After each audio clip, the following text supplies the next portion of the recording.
Namahagi ng relief goods ang mga tauhan ng San Juan Police sa mga evacuees na biktima ng bagyo na pansamantalang nanuluyan sa Santuario del Santo Cristo Church Evacuation Center sa San Juan City.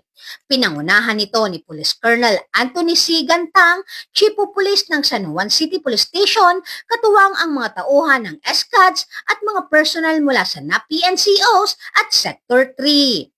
Hindi lamang tulong ang kanilang inihandog, kundi pati na rin ang seguridad upang matiyak ang kaayusan at kaligtasan ng bawat residente. Ang aktibidad ay isinagawa bilang bahagi ng mas malawak na advokasya ng PNP na maglingkod sa labas ng presinto at maging katuwang ng mamamayan sa oras ng sakuna. Isang patunay na ang tunay na diwa ng serbisyo ng kapulisan ay nasusukat sa panahon ng pangangailangan. Tunay na to serve and protect. Mula dito sa Metro Manila, ako po ang inyong PNN correspondent, Patrolwoman Ivy Corporal, alagad ng batas, tagataguyod ng Balitang Pulis.